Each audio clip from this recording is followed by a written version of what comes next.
आज का प्रातः क्लास है 2 जुलाई 1968। ओम शांति। ये किसने कहा? हम तो आत्मा ने कहा, हम शरीर ने तो नहीं कहा। क्योंकि मुझ आत्मा का ही स्वधर्म शांत है। तुम बच्चे जानते हो कि आत्मा का जो स्वधर्म शांत है वो कहाँ की रहने वाली है?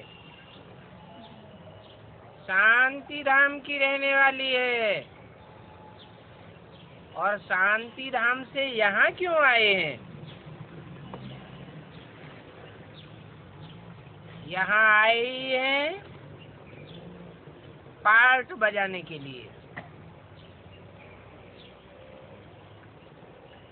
अभी 84 का चक्कर लगा करके पूरा किया।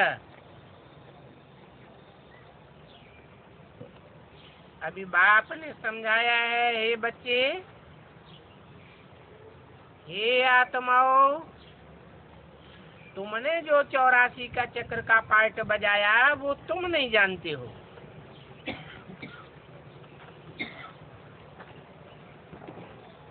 मैं बताता हूँ कि आत्मा ही एक शरीर छोड़ दूसरा शरीर लेती है, फिर तीसरा चौथा बदलता जाता है। तुमने 84 बार शरीर धारण करके पार्ट बजाया है।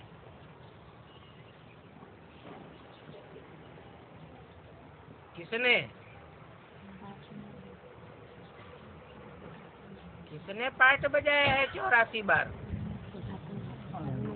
आत्मा ने। तो क्या कलयुग के अंत में जो आत्माएं उतरती हैं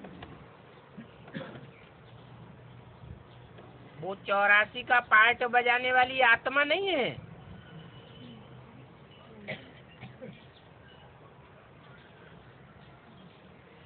वो सदैव आत्मिक स्थिति में रहने वाली तो है ही नहीं।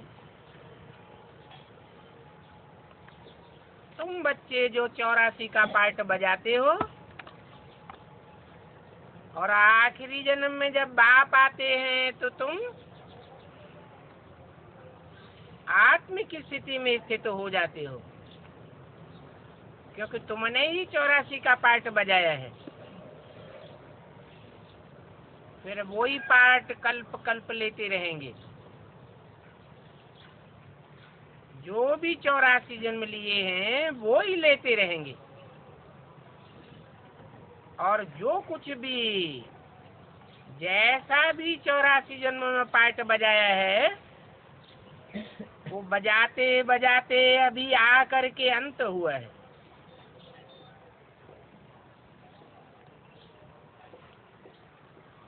बाप को तुम बच्चों ने निमंत्रण दे करके बुलाया है।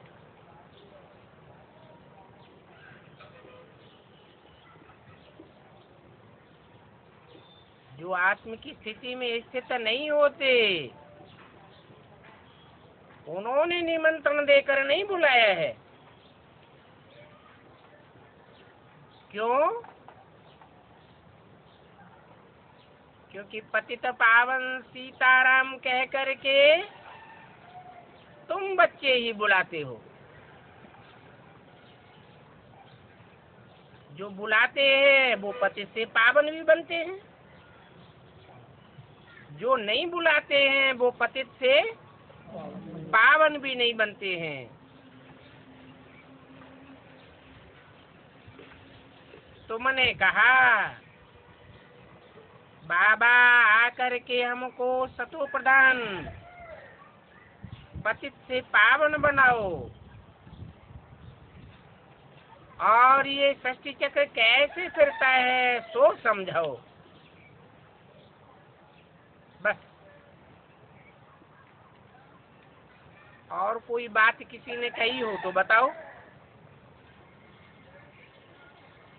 इसी बात के लिए ऋषियों मुनियों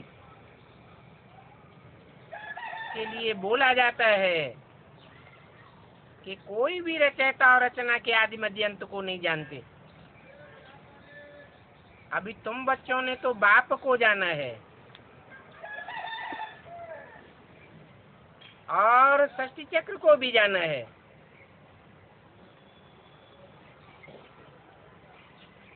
बाप का फर्ज है अपना परिचय देना और 84 के चक्र का नॉलेज देना। एक बाप को ही कहा जाता है पतित पावन, ज्ञान का सागर। क्यों? एक सुप्रीम बाप को ही क्यों कहा जाता है? क्योंकि वो जन्म मरण के चक्र में नहीं आता है और जब इस सृष्टि पर आता है तो जिस मुकर्रर रथ में प्रवेश करता है वो पूरे 84 के चक्र में आता है।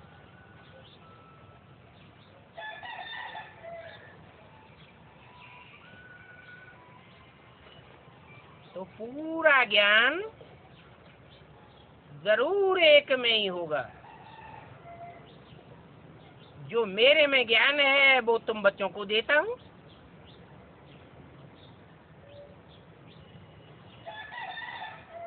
तुम बच्चों की आत्मा रूपी बैटरी पावरफुल बनती है नंबरवार। तुम बच्चे भी जानते हो बाबा का यहाँ क्या पार्ट है।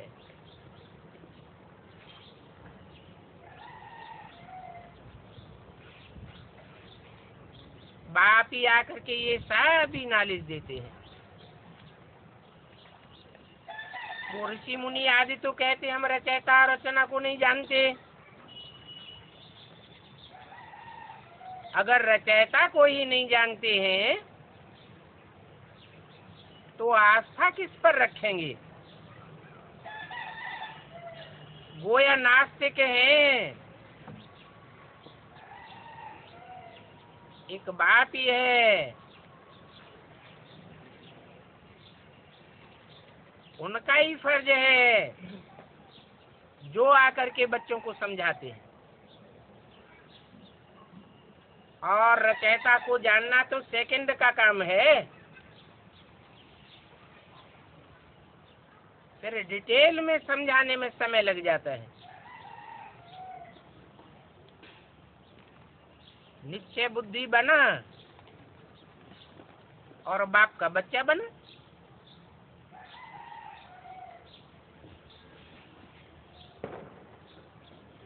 अगर सारा ज्ञान सेकंड में मिल जाए तो तुम याद की यात्रा में कच्चे रह जाएंगे। इसलिए समझाने में समय लग जाता है। मनन चिंतन मंथन करके जुगाली करने में,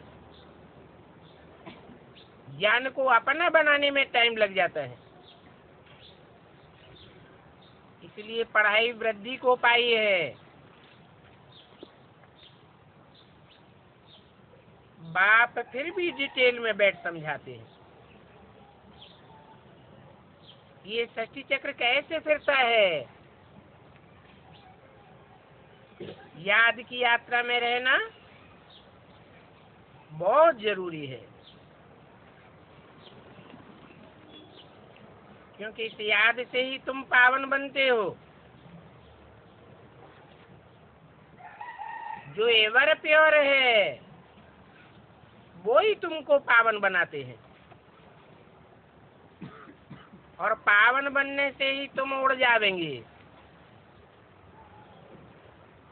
तुमने बुलाया ही है कि आकर के हमको पावन बनाओ।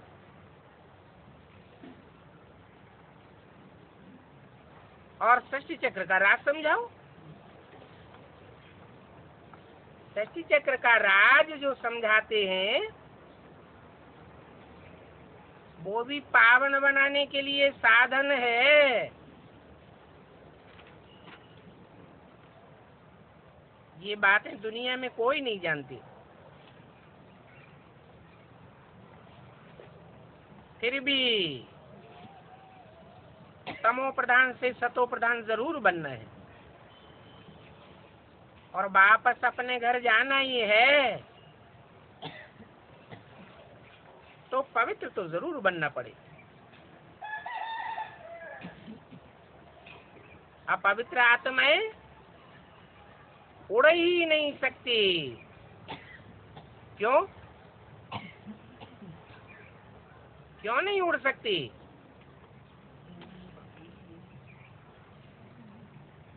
पवित्र वो जिनमें देह भान का नाम निशान न रहे।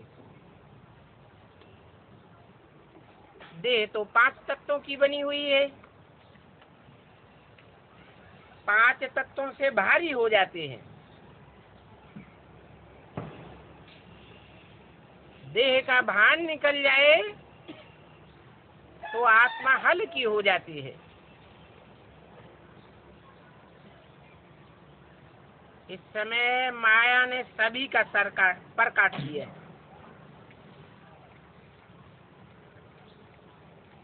ज्ञान योग के पंख कटे हुए हैं।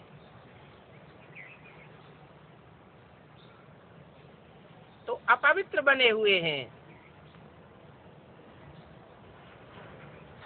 फिर ऊपर उड़ नहीं सकते। इसलिए तुमने बाप को बुलाया है।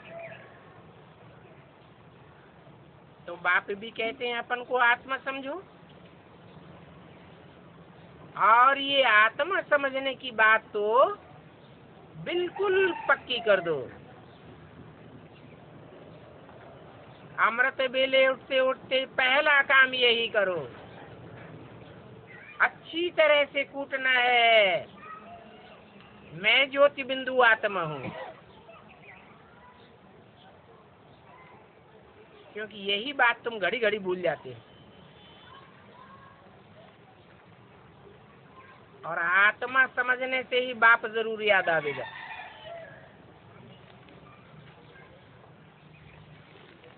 क्योंकि आत्माओं का बाप सिर्फ आत्मा है और सदैव आत्मा है। उनको कहा ही जाता है सदाशिव। मेरी बिंदी का ही नाम शिव है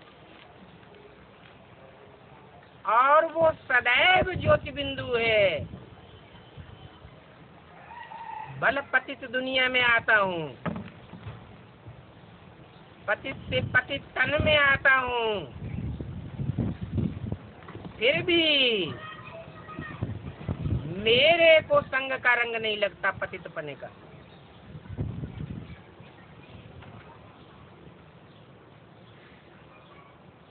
तो मेरे को याद करेंगे तो तुम पतित से पावन बन जाएंगे। अपन को निश्चय करने से कि मैं ज्योति बिंदु आत्मा हूँ, आत्माओं का बाप जरूर याद आवेगा। मैं आत्मा हूँ, शरीर नहीं हूँ। आत्मा समझने से ही शरीर का भान टूटेगा। तो पहली बात बाप रियलाइज कराते हैं। कौन सी बात है? मैं आत्मा हूँ और मुझ आत्मा में 84 जन्मों का पाठ भरा हुआ है। उसे रियलाइज करना है कि कैसे कैसे कौन कौन से देश विदेश में और कौन से नाम रूप से मैंने ये पार्ट बजाए हैं। आत्मा पार्टधारी है, तो पार्टधारी को अपने पार्ट का पता होना चाहिए। परंतु पहले अपन को आत्मा पक्का करना पड़े। क्यों? क्योंकि तुम आत्मा अविनाशी हो। अच्छा, और आत्मा अविनाशी नहीं है? है या नहीं है? उनके पार्ट का विनाश नहीं होता है। ऑलराउंड पार्ट बजाती है? नहीं बजाती। तो उनके पार्ट का विनाश होता है और तुम्हारे पार्ट का विनाश नहीं होता है। तुम ऑलराउंड 84 जन्मों का पार्ट बजाने वाले हो।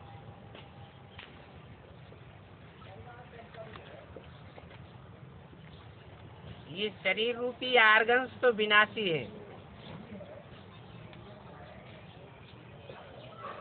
आत्मा ही अविनाशी है और आत्मा ही पतित बनी है।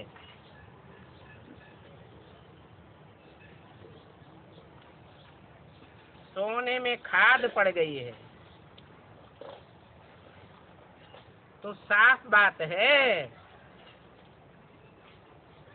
बाकी शारीरिक कोई बीमारी आदि होती है तो जाओ उस सर्जन के पास। इसमें बाबा क्या करेगा?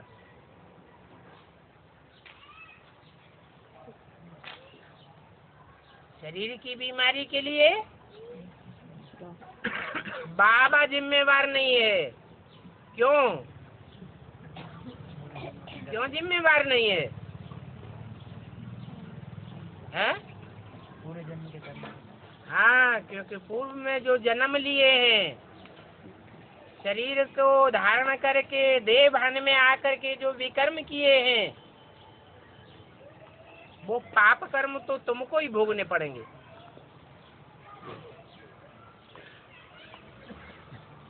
कोई में अपवित्र सोल आती है तो जाओ उन सोल निकालने वालों के पास। इसमें मैं क्या करूंगा? मेरा ये कोई धंधा नहीं है।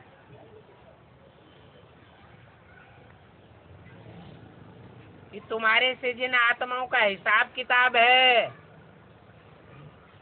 उन आत्माओं को भगाता रहूं। हिसाब किताब जोड़ा किसने? मैंने जोड़ा क्या? मैंने कहा इन हत्या करने वाले, सुसाइड करने वाली आत्माओं के साथ तुम संकरंग करके हिसाब किताब जोड़ो। तुमने खुद ही जोड़ा है तो खुद ही प्रयास करो उनके संग के रंग से निकलने का। बाकी साफ बात बताता हूँ कि वो आत्माएं तो देह भान में रहने वाली है, इसलिए सूक्ष्म देह भान उनका रह जाता है। शरीर स्थूल छूट जाता है और तुम तो पूरे 84 जन्म लेने वाली हो। तुम्हारे सूक्ष्म शरीर का देह भान भी पूरा खलास हो जाता है।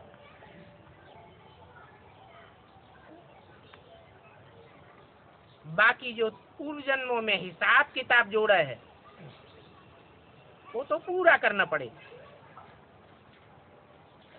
हमारा तो धंधा है सिर्फ पतित आत्मा को पावन बनाने का। तो भी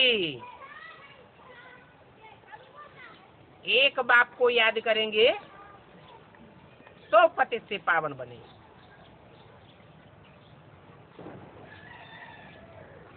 बाकी अमुक सोल आती है ये सब धंधा तो 63 जन्मों से चला आया है, इसमें मैं कुछ नहीं कर सकता। इससे हमारा कोई कनेक्शन नहीं है। कोई बीमार पड़े और वो समझे कि बाबा तो भगवान है, हमको कोई दवाई देंगे तो हम बीमारी से छूट जाएंगे। नहीं, बाबा कहते हैं मेरा ये काम नहीं है। भला ड्रामा अनुसार कब कुछ न कुछ बताई देता हूँ,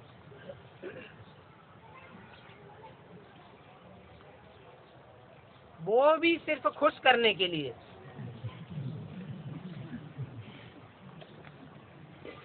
परंतु मेरा कोई ये धंधा नहीं है।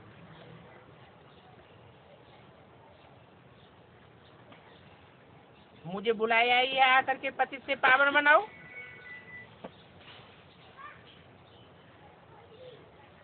तो मैं आया हुआ हूँ। अभी कहता हूँ मुझे याद करो तो पवित्र बन जाएंगे, और तो कोई काम के लिए मैं नहीं आया हूँ। बीमारी आदि के लिए तो डॉक्टर आदि बैठे हुए हैं, और भूत निकालने वाले भी ढेर बैठे हैं। मैं तो आया ही हुआ हूँ नई बात बताने के लिए। मुझे बुलाया है कि आकर के पावन बनाओ, तो हम शांति धाम सुख धाम जावे।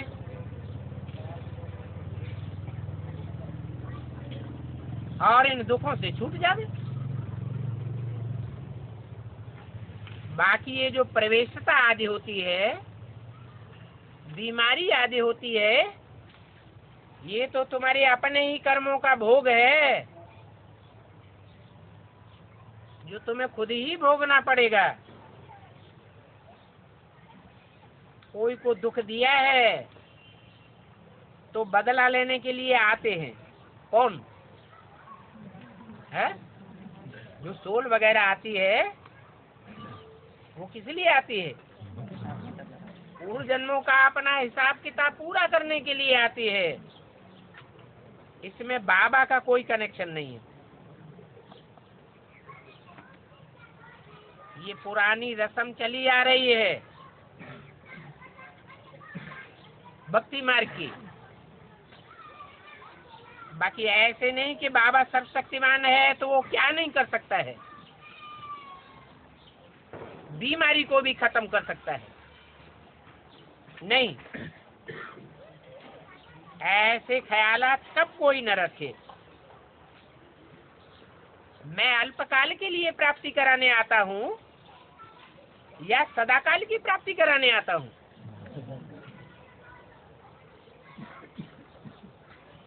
तुमने जिस काम के लिए बुलाया है, मैं तो वो ही काम जानता हूँ। दूसरे धंधे मैं नहीं जानता हूँ, ये जानता होगा।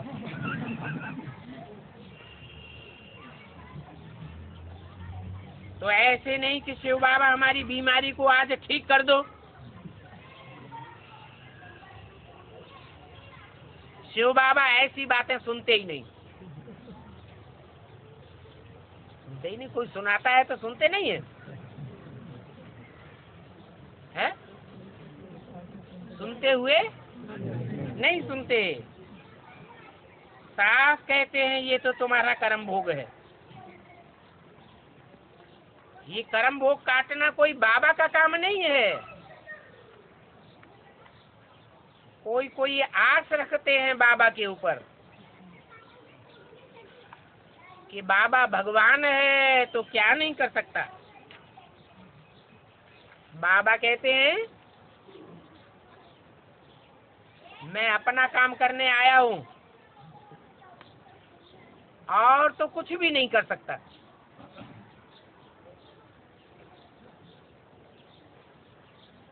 मेरा पार्ट अलग है। मैं सिर्फ तुमको पावन बनाकर सृष्टि चक्र का राज सुना करके चक्रवर्ती राजा बनाने का रास्ता बताता हूँ। जो लाई और सच्ची वाणी का दूसरा पेज। बाकी तो और सभी बातें भूल जाओ। इन सभी बातों में जाना ये बाबा का काम नहीं है। सिर्फ कहते हैं मुझे याद करो, और मुझे जितना याद करते हैं मैं भी उनको याद करता हूँ।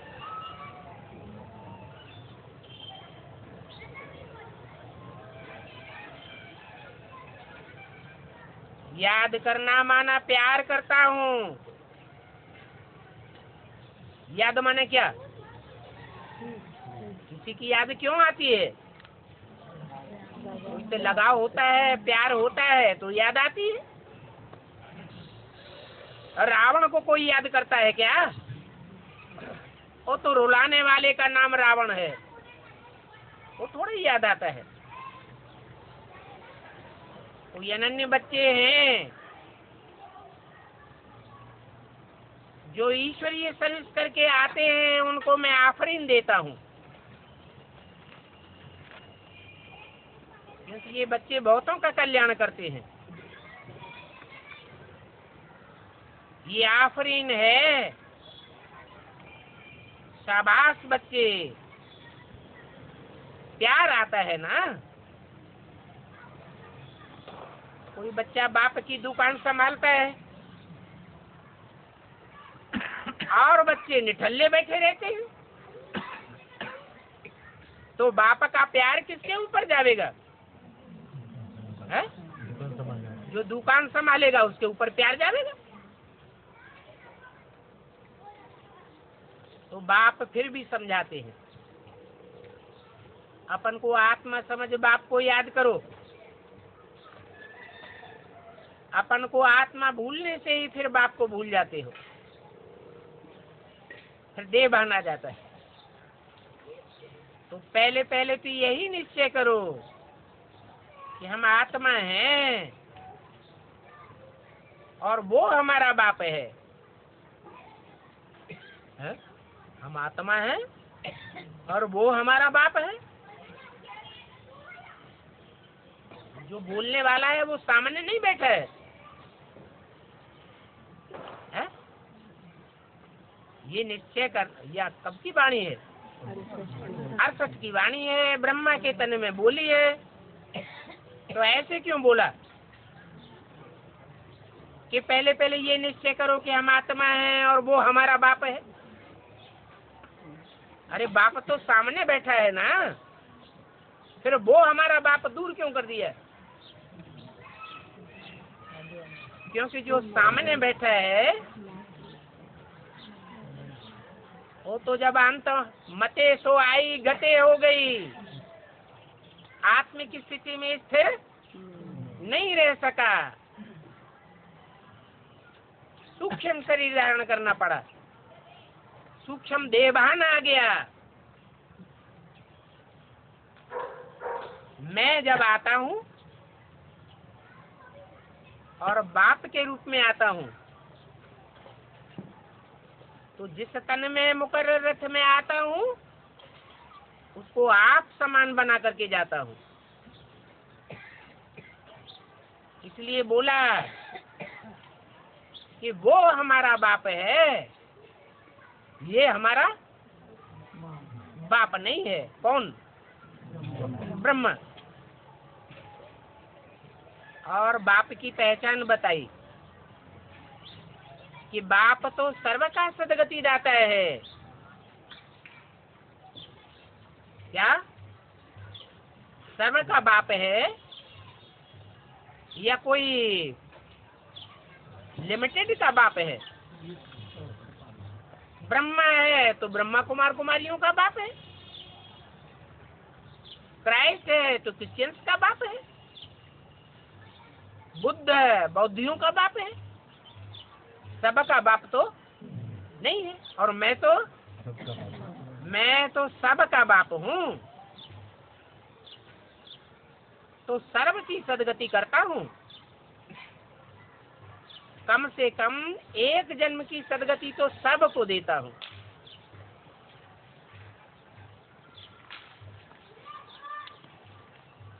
तो पहले पहले तुम आत्मा को भूल जाते हो, तो माया के तूफान आते हैं। माया के तूफान आने का कारण क्या बताया है? आत्मिक की स्थिति में नहीं रहते हैं, देह भान में आते हैं, तो माया के तूफान आते हैं। देही अभिमानी बनने में बड़ी मेहनत है, और तुम्हारा तो एम ऑब्जेक्ट ही है विश्व का मालिक बनना। नर से नारायण और नारी से लक्ष्मी बनना है।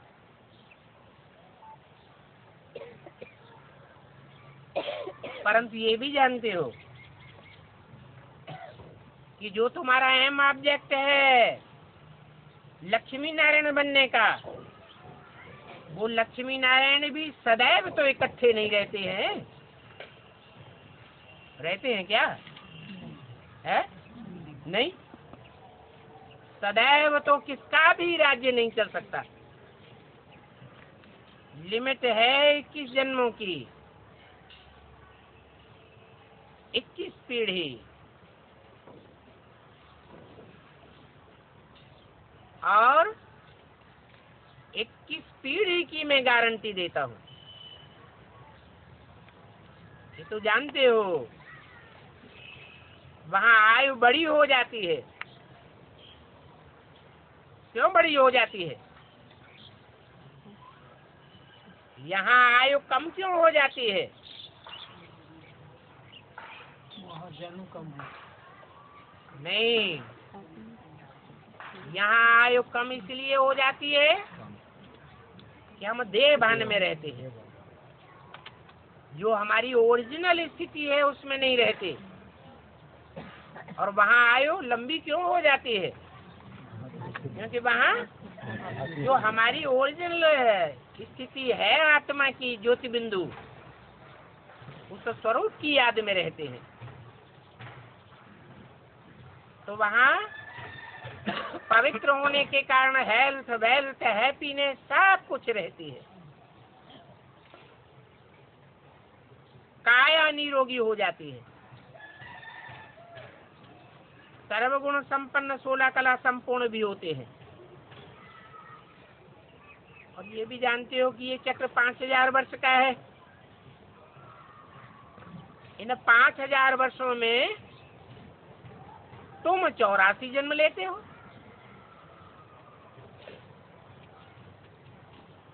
वे लोग 84 जन्म नहीं लेते हैं।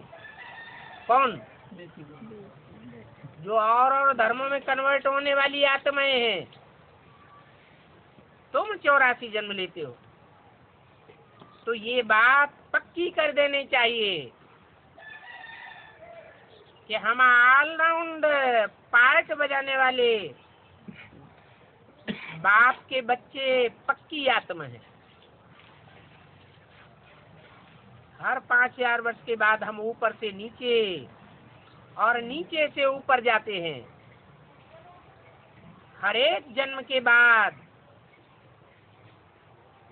थोड़ा थोड़ा आत्मा की शक्ति क्षीण होती रहती है। क्यों?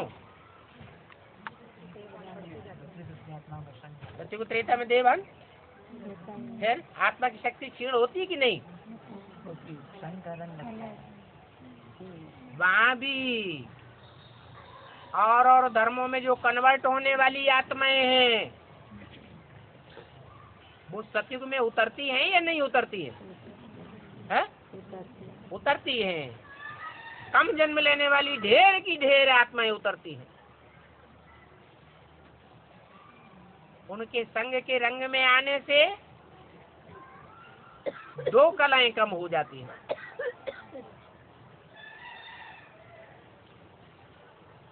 तो हर एक जन्म के बाद थोड़ा थोड़ा कमती होता जाता है। ये शरीर भी ऐसे ही बूढ़ा बनता है। सत्युग त्रेता में तो बुढ़ापा होता ही नहीं।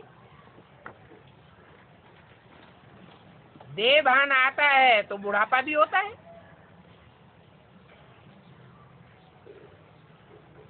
इनको कहा जाता है जर्जरीभूत अवस्था। चैतन्य आत्मा की स्मृति खत्म हो जाती है। सतयुग में जर्जरीभूत अवस्था, ये अक्षर काम में नहीं आते हैं। क्यों? क्योंकि वहां तो चैतन्य आत्मा की स्मृति रहती है। तो यहाँ ही समझाया जाता है कि जर्जरीभूत अवस्था क्या होती है। यहाँ बूढ़े होते हैं तो बूढ़े होते होते एकदम बेहाल हो जाते हैं। इंद्रियों में कोई भी शक्ति नहीं रहती। फिर समझते हैं कहाँ ये शरीर छूट जाए तो अच्छा है। ये नहीं समझते हैं ये हमारा ही कर्म भोग है। उस कर्म भोग का तो हिसाब भोगना ही पड़ेगा। बाकी सतयुग में तो तुम्हारा कर्म विकर्म बनता ही नहीं है। क्यों नहीं बनता है? क्योंकि वहां देवभान होता ही नहीं है। बाप कर्म अकर्म विकर्म की गति समझाते हैं।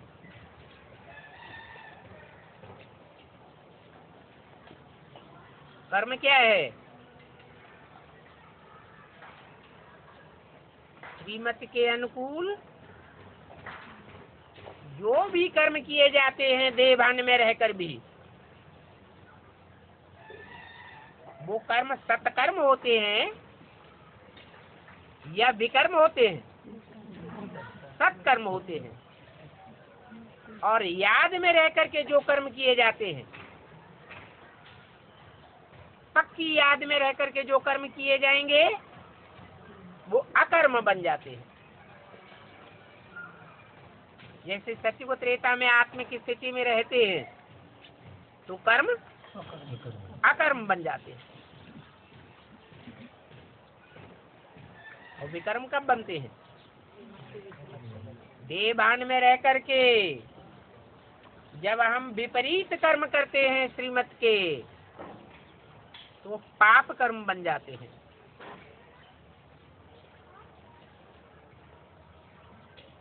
वहां तुम जो कर्म करते हो वो अकर्म हो जाता है। यहाँ भी ऐसी प्रैक्टिस करनी है। कैसी है? क्या प्रैक्टिस करनी है? कि ऐसी गहरी याद में रहें जिसमें देवभान का नाम निशान भी न होवे। देह और देह की इंद्रियों का भान ही नहीं होगा तो पाप कर्म बनेगा ही नहीं।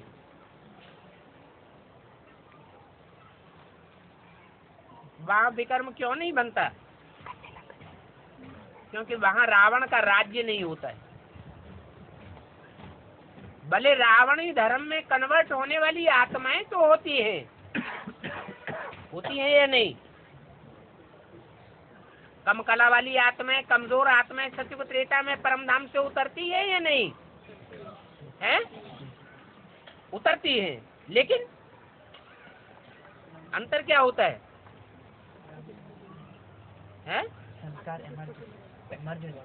वो आत्माएं उतरती तो हैं और ढेर की ढेर संख्या में उतरती हैं, परंतु जो उतरने वाली आत्माएं हैं वो 84 जन्म लेने वाली नहीं है। जब टाइम आता है द्वापर युग का, द्वैतवादी युग, तो इतनी कमजोर पड़ जाती हैं कि दूसरे धर्मों में कन्वर्ट होती रहती है। फट से रावण के चंबे में आ जाती है।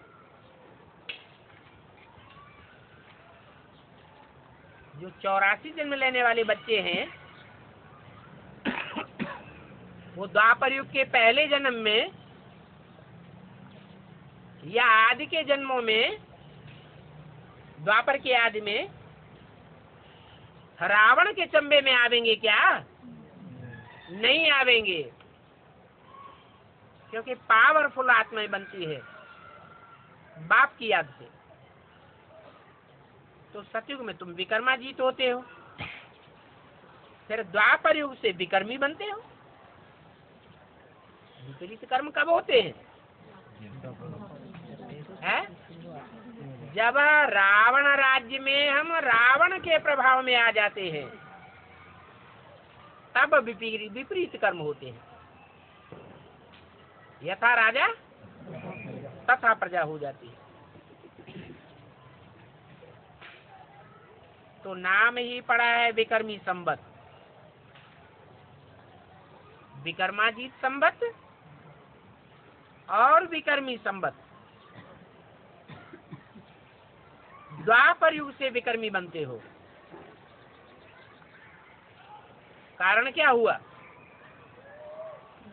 विकर्मी बनने का कारण क्या हुआ है? क्योंकि द्वैतवादी युग शुरू हो गया। सत्युग त्रेता में अद्वैत एक का राज्य था। किसका? सत्युग त्रेता में जो राज्य चलता है वो किसका राज्य था? राम राज्य था। और द्वापर युग से द्वैतवादी धर्म आ जाते हैं, द्वैतवादी राजाएं आ जाते हैं, द्वैतवादी राज्य चलता है, अनेक मत हो जाते हैं, अनेक कुल हो जाते हैं, अनेक भाषाएं हो जाती हैं।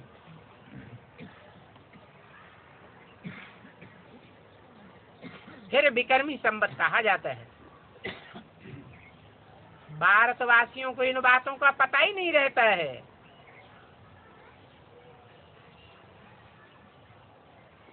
कि विकर्मी संवत कब से शुरू हुआ, क्या हुआ। तो देखो कितना बड़ा धक्का लग जाता है।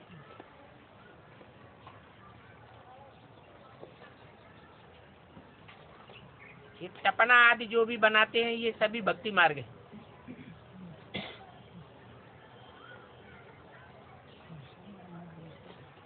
वहां सत्युग त्रेता में कोई ज्योतिषी आदि नहीं होते हैं।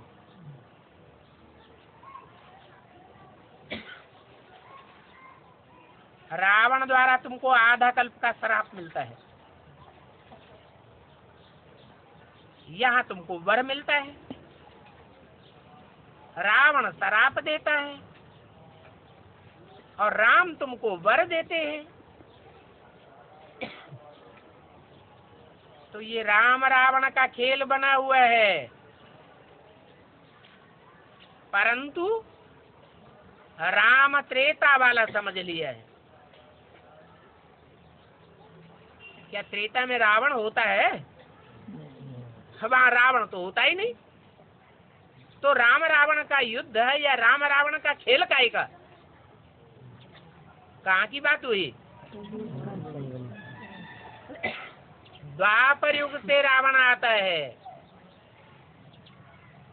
और राम संप्रदाय की 84 जन्म लेने वाली आत्माएं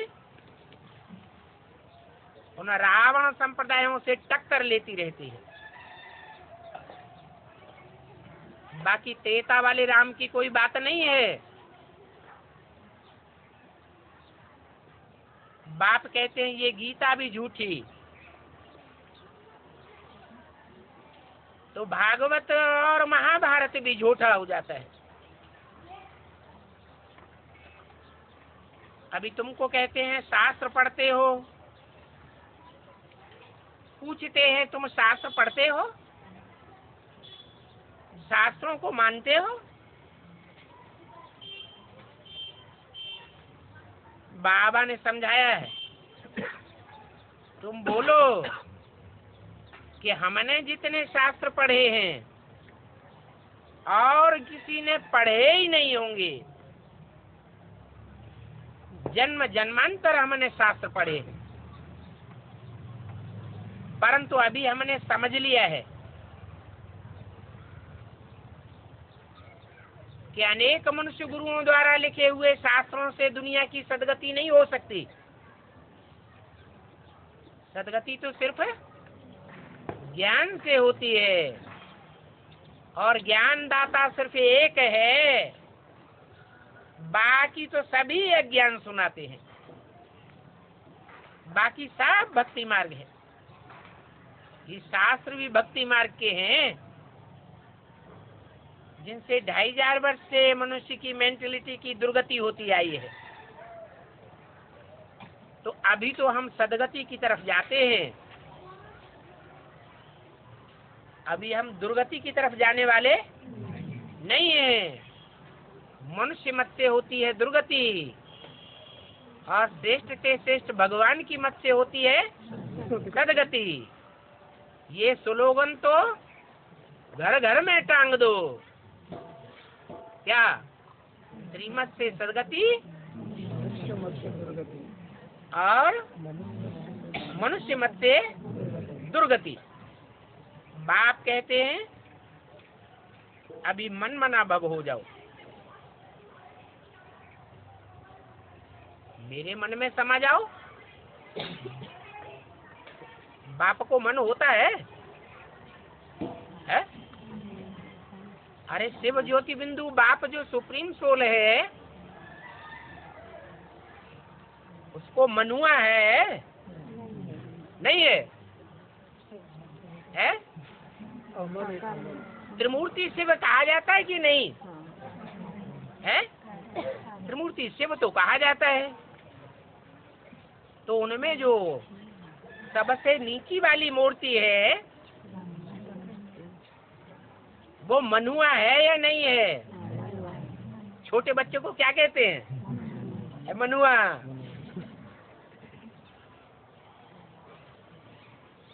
तो ब्रह्मा रूपी मन है, जो पहली मूर्ति तुम बच्चों के सामने प्रत्यक्ष होती है। ये मन रूपी घोड़ा भी कहा जाता है, परंतु ये मेरा मन नहीं है। शिव को मन होता है क्या? शिव सदैव अमन है या मन वाला है? वो तो अमन चयन करने वाला है। जो खुद ही अमन चयन करने वाला है, अमन चयन की दुनिया बनाने वाला है, वो मन वाला कैसे होगा? वो तो सिखाता है कि मन को दमन कैसे किया जाए, मन को कंट्रोल कैसे किया जाए। तो फिर किसको मन होता है?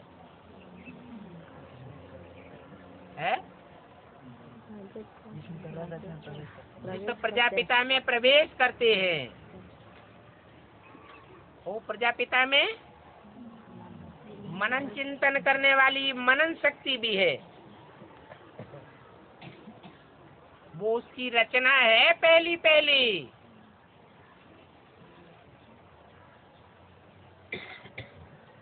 कौन है पहली रचना? जो नारायण है, विश्व का मालिक, उसकी पहली पावरफुल रचना कौन है? ब्रह्मा। कृष्ण के रूप में जन्म लेता है पहले पत्ते के रूप में, तो रचना हुई ना। तो मन मना भव, मेरे मन में समा जा। जब मेरे कहा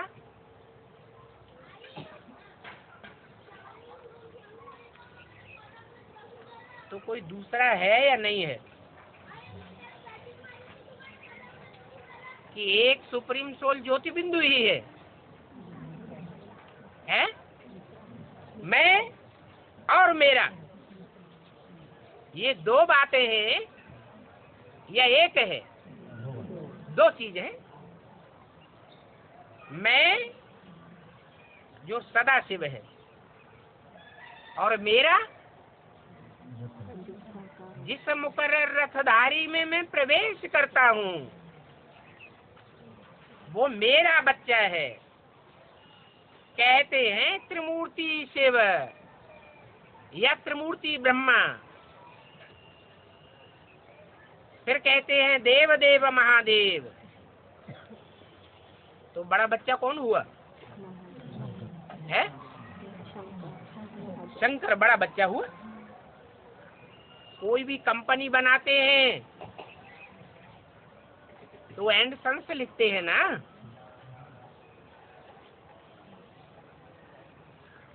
ये भी कंपनी है।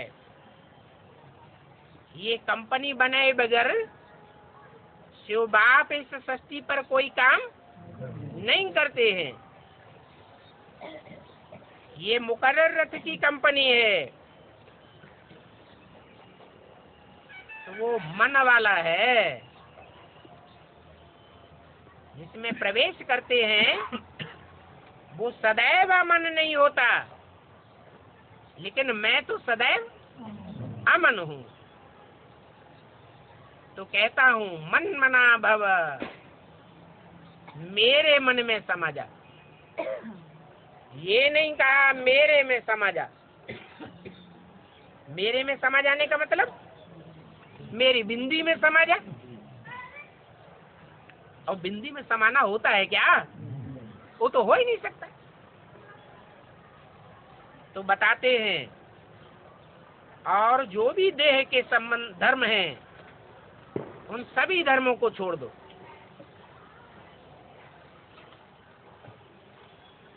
एक ही बात पक्की कर दो, इस समय इस दुनिया में देह के बंधन हैं। मैं तो जिसमें प्रवेश करता हूँ वो स्वतंत्रता का सम्राट गाया हुआ है। क्या नारा है? स्वतंत्र रहो और स्वतंत्र रहने दो। तो मैं जो इसके द्वारा नई दुनिया रचता हूँ वहाँ कोई भी देह का बंधन नहीं होता। और इस दुनिया में होते हैं देह के बंधन। वो है संबंध की दुनिया और ये है बंधनों की दुनिया। तो अभी ये सब देह के धर्म छोड़ दो, अपन को आत्मा समझो। मैं कुमारी हूँ, स्त्री हूँ नहीं, मैं तो पक्का पक्का आत्मा हूँ, परम पिता का बच्चा हूँ। ये पक्का निश्चय करना है। ऐसा पक्का निश्चय करेंगे तो बाप की स्थायी याद रहेगी। हम आत्माओं का बाप आया हुआ है। क्या? अगर देह का बान आया, देह का बान ज्यादा किसको आता है? स्त्री चोलेधारियों को आता है या पुरुषों को आता है? स्त्री चोले को देह का बान बहुत आता है। तो खास उनको कहा कि भूल जाओ कि मैं क्या हूँ। मैं स्त्री चोलाधारी हूँ नहीं, मैं तो आत्मा हूँ। और हम आत्मा का बाप आया हुआ है।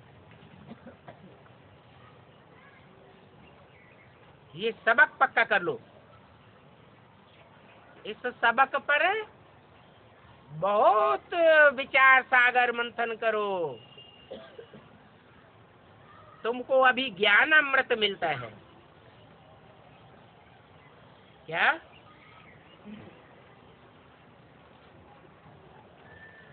समय वाणी बोली गई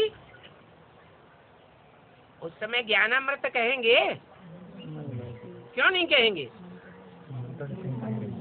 क्योंकि अमृत तो मंथन करके निकलता है। और उस समय जो भी ब्रह्मा के मुख से बोला उन बातों पर गहराई से कोई ने मंथन किया ही नहीं। मम्मा ने मंथन किया, वो भी बेसिकली मंथन हुआ कि हम आत्मा का बाप ज्योति बिंदु है, बस, इससे ज्यादा नहीं बढ़े आगे। तो बाप कहते हैं ये विचार करना सागर मंथन है। क्या विचार करना? कि मैं अमुक आत्मा हूँ। सिर्फ इतना विचार करना मैं ज्योति बिंदु आत्मा हूँ, ये तो बेसिक नॉलेज है। बाकी गहराई से भी विचार करना है। मैं ज्योति बिंदु आत्मा कौन सी आत्मा हूँ? ज्योति बिंदु तो 500-700 करोड़ सभी कीड़े मकोड़े भी क्या है? ज्योति बिंदु है। लेकिन मैं आत्मा कौन हूँ, इस पर जितना गहराई से विचार करेंगे तो अनेक जन्मों का राज खुलता जाएगा। ये मंथन करने से अमृत निकलता है। बाबा कहते हैं रतन निकलते हैं। तो शास्त्रों में लिख दिया है सागर मंथन हुआ तो क्या निकले? रतन निकले। बाप ने समझाया है कि बाप रूप भी है तो बाप बसंत भी है? दोनों बातें कैसे? और कौन बाप रूप है और कौन बाप बसंत है? रूप बसंत एक है या रूप बसंत की जोड़ी गाई हुई है? जोड़ी गाई हुई है।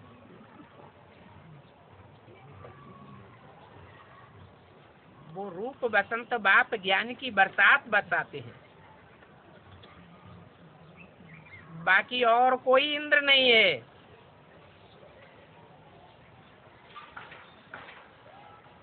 कौन है इंद्र? इंद्र माने क्या? इंद्र माना राजा, जो पहले पहले अपनी इंद्रियों के ऊपर राजाई करता है। उस इंद्र का काम है विचार सागर मंथन करके ज्ञान की बरसात करना। वो ज्ञान सागर होने के कारण ज्ञान की बरसात करते हैं तुम बच्चों पर। वो एक ही ज्ञान सागर है, नहीं तो मनुष्यों ने तो सागर का भी बंटवारा कर दिया है। कितने सागर बनाए दिए हैं? ये 7 सागर कहाँ से हो गए? हैं? 7 विधर्मी हैं तो 7 उनके धर्म पिताएं हैं और उन धर्म पिताओं के फॉलोअर्स उनको सागर समझते हैं। तो 7 ज्ञान सागर नहीं है, ज्ञान सागर तो एक ही बाप है। वो बाप तुम पर ज्ञान की बरसात करते हैं। ये ज्ञान की पढ़ाई है। बाकी कहते हैं ये वेद शास्त्र आदि जो भी है मैं उनको नहीं जानता हूँ, क्योंकि ये सभी भक्ति मार्ग के शास्त्र हैं। कहाँ से आए हैं? ये शास्त्र कहाँ से आए हैं? एक मुख से आए या अनेक मुखों से आए? रावण का है मुख से आते हैं शास्त्र। माने भक्ति आती है रावण से और ज्ञान आता है राम के मुख से। एक मुख से आता है ज्ञान और अनेकों मुखों से आता है अज्ञान, भक्ति।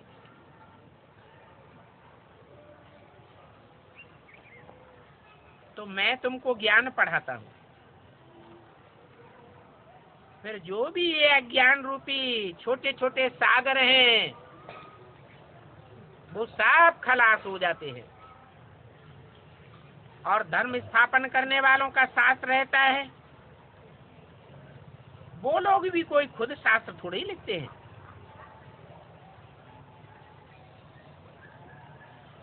उन्होंने जो कुछ बोला उनके फॉलोअर्स ने बहुत वर्षों के बाद लिख दिया।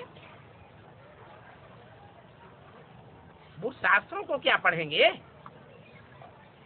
जब बहुत हो जाए तब बात बने। तो यहाँ पढ़ने वाले बहुत हो जाते हैं।